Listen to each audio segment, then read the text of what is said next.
வெளித்துளியின் வணக்கங்கள்.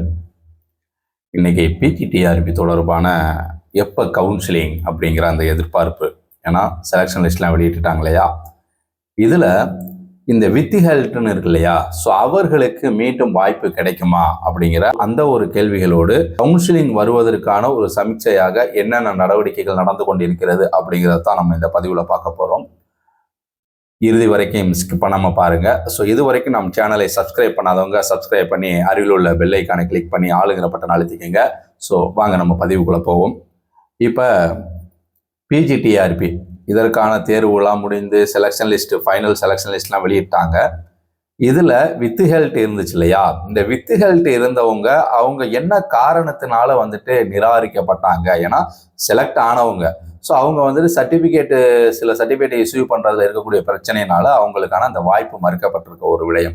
பிஹெச்டிஎம்லாம் நம்ம எப்படியாவது வாங்கி வச்சலாம்ங்கிற நம்பிக்கையில் பிஹெச்டிஎம்க்கு வந்துட்டு அவங்க ஓகே கொடுத்துருப்பாங்க, எஸ் கொடுத்துருப்பாங்க. ஆனால் வாங்கி வைக்க முடியாத ஒரு சூழல் வரும்போது அந்த கொடுத்த டைமுக்குள்ளே வந்துட்டு அவங்க கொடுக்கலைன்னா அவங்களோட செலெக்ஷன் வந்துட்டு நிறுத்தி வைக்கப்படுது. அதே போல் கம்யூனிட்டி வைஸ் வாய்ப்பு கேட்டிருப்பாங்க, அதுலேயும் வந்துட்டு சரியான ப்ரூஃப் கொடுக்காத போது அதுவும் ரிஜெக்ட் ஆகக்கூடிய ஒரு சூழல். ஸோ இது ஒரு பக்கம் இருந்தாலும் ஒரு 3-4 தினங்களுக்கு முன்பு ஒரு சகோதரி ஒருத்தவங்க ஃபோன் பண்ணாங்க. அதாவது வித்துகள்ட்டு அவங்களுக்கு சர்டிஃபிகேட் வெரிஃபிகேஷன்லாம் முடிச்சு கடைசியில் வித்துகள்ட்டுங்கிறது வந்திருக்கு, செலெக்ஷன் ஆயிட்டோங்கிற நம்பிக்கையோடு இருக்கும்போது எங்களுக்கு இப்படி வந்துருச்சு, இதுக்கு என்ன சார் பண்ணலாம் அப்படிங்கிறது கேட்டிருந்தாங்க.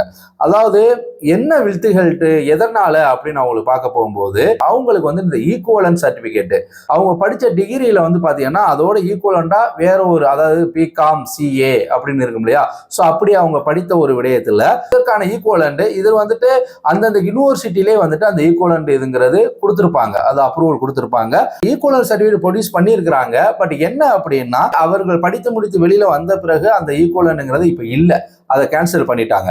அப்ப அது அவங்க படிக்கும் போது கொடுத்த ஈக்குவலண்ட், ஏன்னா அவங்க ஈக்குவலண்ட்ங்கிற கொடுத்து தான் அதை படிச்சிருக்கிறாங்க. ஆனா அந்த டீம் என்ன பண்ணியிருக்காங்கன்னா இப்ப தற்சமயம் இருக்கக்கூடிய மெத்தடை வச்சுட்டு அவங்களுக்கு அது மறுக்கப்பட்டிருக்கு அப்படிங்கிற விடயத்தை அவங்க சுட்டி காட்டினாங்க. சரி ஓகே அப்படின்னா இதுக்கு நீங்க நேர டிஆர்பி போர்டுக்கு போனீங்களாமா அப்படின்னு கேட்கும்போது அவங்க போயிருக்காங்க, போய் அங்க கம்ப்ளைண்ட் இதுல வந்துட்டு அங்க கொடுத்துருக்காங்க.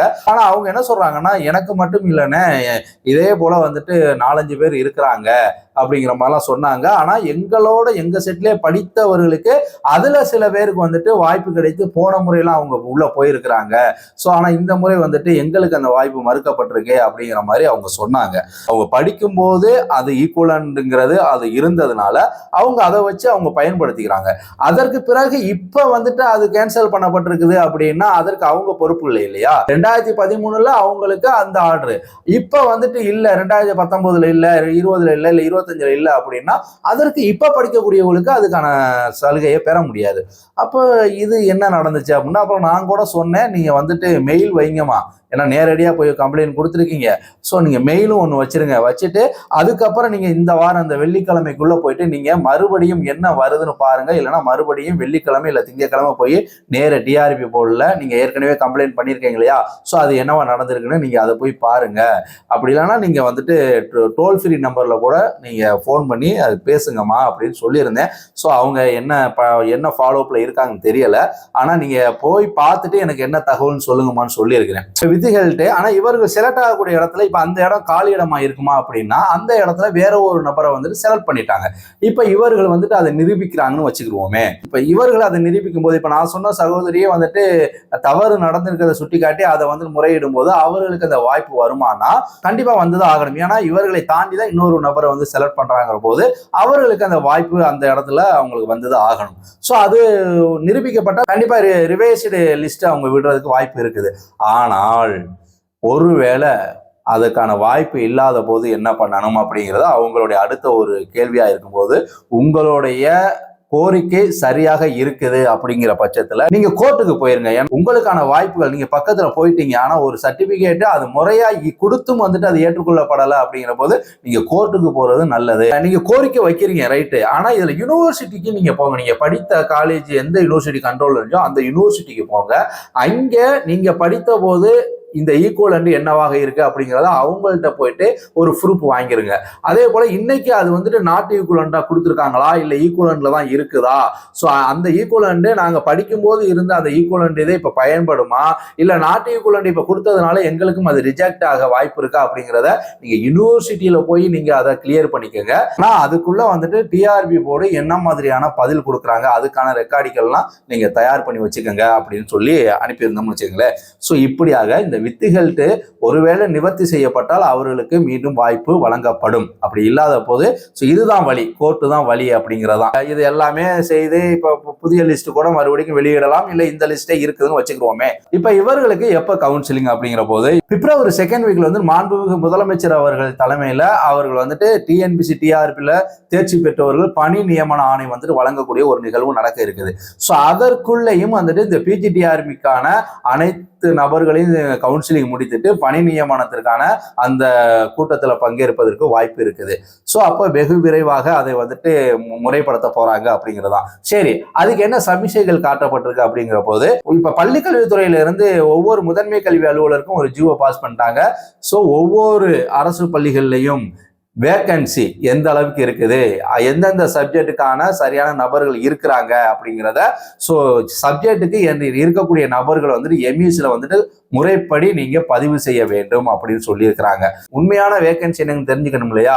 அப்ப இது வரைக்கும் வந்து சரியாக பண்ணாம இருந்திருந்தா கூட, இல்லைன்னா அவருக்கு வந்துட்டு டிரான்ஸ்பர் வாங்கி போயிருந்தாலோ அதை சரி பண்ணாம இருந்திருந்தா கூட, ஸோ அதை முறைப்படுத்தணும் அப்படிங்கிறதுக்காக இப்ப அந்த பர்டிகுலர் பள்ளியில எந்தெந்த சப்ஜெக்டுக்கு ஆசிரியர்கள் இருக்கிறாங்க அவர்களுடைய டீட்டெயில் வந்துட்டு எம்இசில முறைப்படி பதிவு செய்யுங்கன்னு சொல்லிட்டாங்க. இதுல ஏதேனும் தவறுகள் நடந்தால் அது வந்துட்டு அந்த முதன்மை கல்வி அலுவலரே முழு பொறுப்பு அப்படிங்கிறத சொல்லி இப்ப ஜியோ பாஸ் பண்ணிட்டாங்க. இப்ப அதன் மூலமா பாத்தீங்கன்னா இப்ப அனைத்து பள்ளிகளுக்குமே இப்ப அறிவுறுத்தப்பட்டிருக்குது, எந்தெந்த சப்ஜெக்டுக்கு ஆசிரியர்களோ அந்த ஆசிரியர் தகவலை வந்து எம்இசில கட்டாயம் பதிவு செய்ய வேண்டும். அவர்கள் டிரான்ஸ்பர் வாங்கி போயிருந்தா அது அந்த டிரான்ஸ்பர் ஆன பள்ளிக்கு வந்துட்டு அது மாற்றி எடுக்கப்பட்டு அவர்களும் அந்த பள்ளியில் சேர்க்கப்பட்டிருக்க வேண்டும். இப்படியான அனைத்து விடயங்களையுமே வந்துட்டு இப்ப எம்இஸ் ஒர்க்கை முடிக்க சொல்லியிருக்கிறாங்க. இதெல்லாம் முடிந்த உடனே தான் இப்ப ஒவ்வொரு பள்ளியிலையும் உண்மையான வேகன்சி எந்தெந்த பள்ளியில எத்தனை வேகன்சி இருக்குது, எந்தெந்த சப்ஜெக்டுக்கு வேகன்சி இருக்குங்கிற அந்த லிஸ்ட் அடுத்து வரும். அந்த லிஸ்ட்டை வச்சுதான் அடுத்து கவுன்சிலிங் கூப்பிடும் போது அந்த ரேங்கிங் பட்டியல் வரும். ஸோ அந்த ரேங்கிங் பட்டியலில் பள்ளி கல்வித்துறை சார்ந்து கவுன்சிலிங் நடத்துவாங்க. 1, 2, 3, 4 சொல்லிட்டு அந்த அவங்களுக்கு எந்த பள்ளி தேவையோ அந்த பள்ளியை அவங்க செலக்ட் பண்ணலாம். ரைட்டுங்களா. இது தொடர்பாக கவுன்சிலிங் எப்படி நடக்கும் அப்படிங்கிறத நம்ம பதிவு போட்டிருக்கோம், எப்படியா நீங்க பள்ளியை செலக்ட் பண்ணலாம்ங்கிறது. ஸோ அப்போ இந்த ரேங்கிங் மெத்தட்ல தான் அவங்களுக்கு அனைத்து பள்ளிகளையும் காட்டுவாங்க. அதுல ஒரு பள்ளியை வந்து நீங்க செலக்ட் பண்ண போறீங்க. இது பள்ளிக்கல்வித்துறைக்கு. சரி, அப்ப ஆதி திராவிடர், டிசபிலிட்டி, கார்பரேஷன் இப்படியான மற்ற பள்ளிகள்லாம் இருக்கு இல்லையா, அந்த பள்ளிகள் அந்த டிபார்ட்மெண்ட் வந்துட்டு எப்போ கவுன்சிலிங் நடக்கும் அப்படின்னா இப்ப வந்துட்டு இந்த பிப்ரவரி மாதத்துல இந்த பணி ஆணை வழங்க போறதுனால அனைத்து டிபார்ட்மெண்ட்லயுமே அவர்களுடைய கன்வீனியன்ட்க்கு தகுந்த மாதிரி அந்தந்த டிபார்ட்மெண்ட்டுக்கு எப்பெல்லாம் வந்துட்டு கவுன்சிலிங்கிறது உங்களுக்கு முறைப்படி அந்தந்த ஆசிரியர்களுக்கு தேர்ந்தெடுக்கப்பட்டுள்ள ஆசிரியர்களுக்கு வந்துட்டு அந்த தகவல் கொடுத்துருவாங்க. ஸோ இந்த தகவலெல்லாம் திரட்டி தான் ஸோ விரைவில் வந்துட்டு கவுன்சிலிங் நடக்க இருக்குது அப்படிங்கிறதான். இந்த பதிவு பயனுள்ளதா இருக்கும் பட்சத்தில் சப்ஸ்கிரைப் பண்ணி ஷேர் பண்ணுங்க உறவுகளே. மீண்டும் ஒரு நல்லதொரு வாய்ப்பில் சந்திப்போம். நன்றி, வணக்கம்.